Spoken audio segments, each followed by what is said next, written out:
So many watches today are taking design cues from the early catalogs, trying to recapture that styling that so many of us grew up with and a sense of nostalgia. In last week's video, we looked at a vintage Seiko watch produced in 1969. Today, we're looking at this vintage-inspired watch from Seiko. While this watch may look like it's straight out of the 1970s, the actual production for this watch started about 7 years ago and it is still being sold today. This is part of the Seiko Recraft collection, model number SNKM97. At the time of this video, you can find this watch at Amazon for $122, Joma Shop for $139, or at Seiko for a whopping $250 US. Hey everyone, welcome back to Eric's Everyday Watches. As always, if you like this video, if you find it helpful, please do me a favor, hit the like button and consider subscribing. This watch really plays up its squarish shape. The case and the bracelet are both stainless steel, and the diameter on this watch is coming in at a modern, if not overly generous, 44 millimeters, not including the crown. On the side, we have a lug-to-lug distance of 50 millimeters. Now personally, my sweet spot is between 40 and 42 millimeters.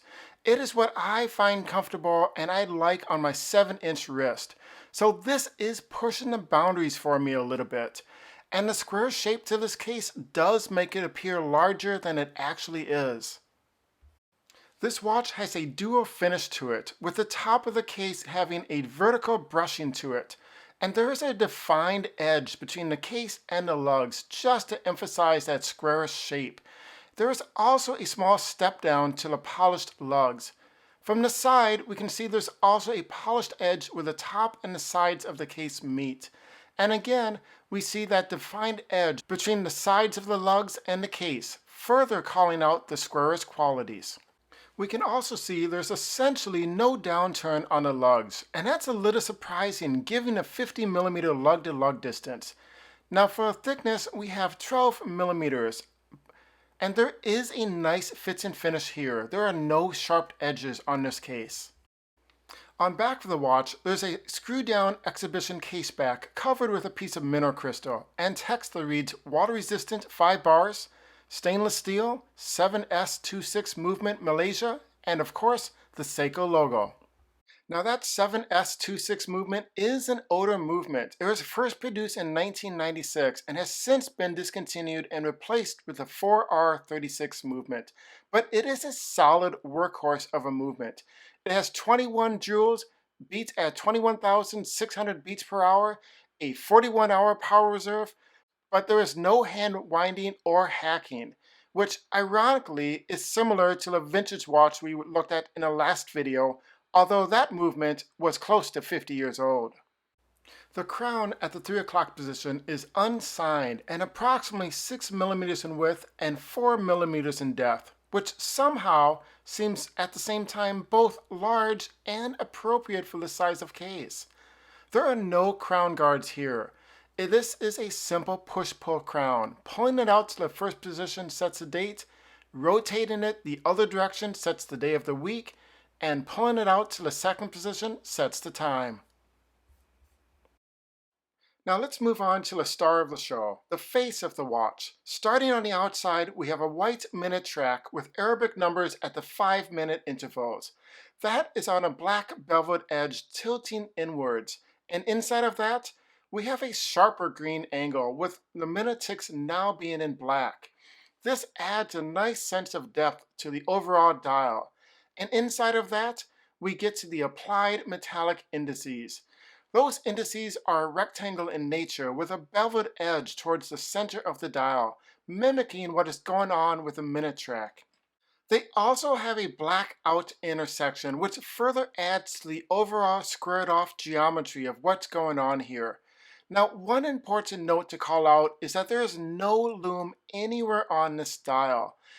At the 12, 6, and 9 o'clock positions, the indices are outlined in white, adding a little bit of emphasis while also pairing with the white outline that is found on the date window. When I first got this watch, I thought the indices were not centered in the white outlines. But then I realized it's just the depth of the indices that has thrown me off, and they are in fact centered. At the 12 o'clock position, the Seiko logo is applied and done in a gold metallic treatment, matching the hands and the indices. Moving down the dial at the 6 o'clock position, we find the word automatic printed in white text in all caps. The date at the 3 o'clock position is printed black on white and is very easily legible. In everyday use, I had no issues at all reading the day or the date. The date window has an applied metallic outline matching the indices in addition to having a secondary white outline printed directly on the dial.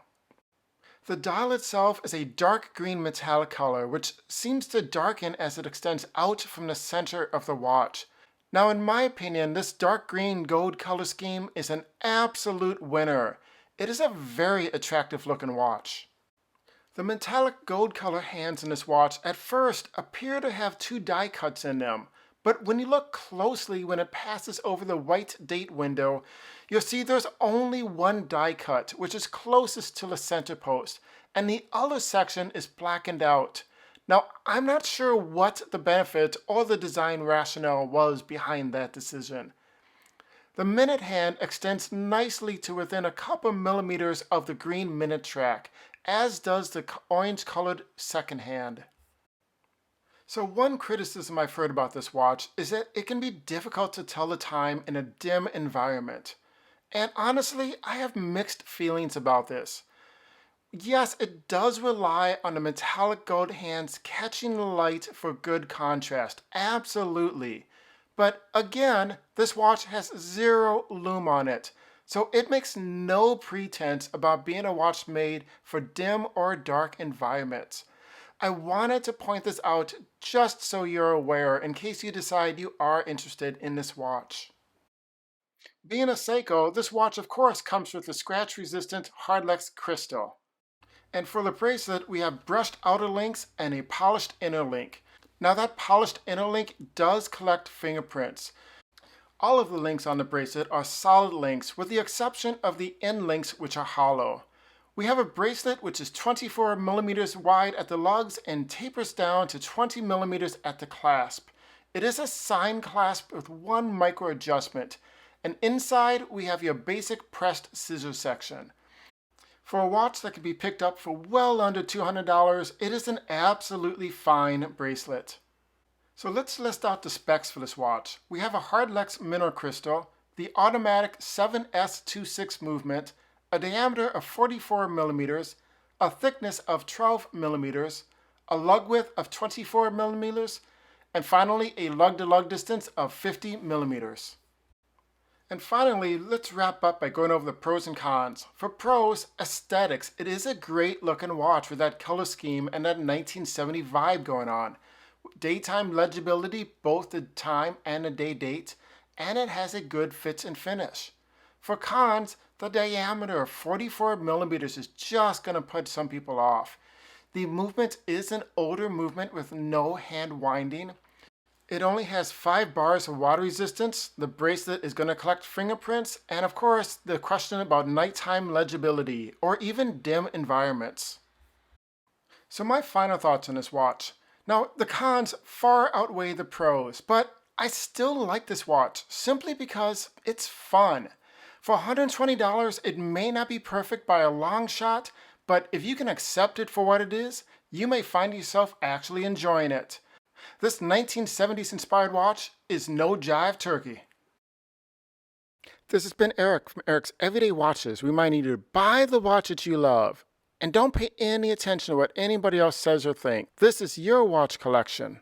If you like this video, if you find it helpful in any way, please do me a favor, hit the like button and consider subscribing. I'll see you in the next video.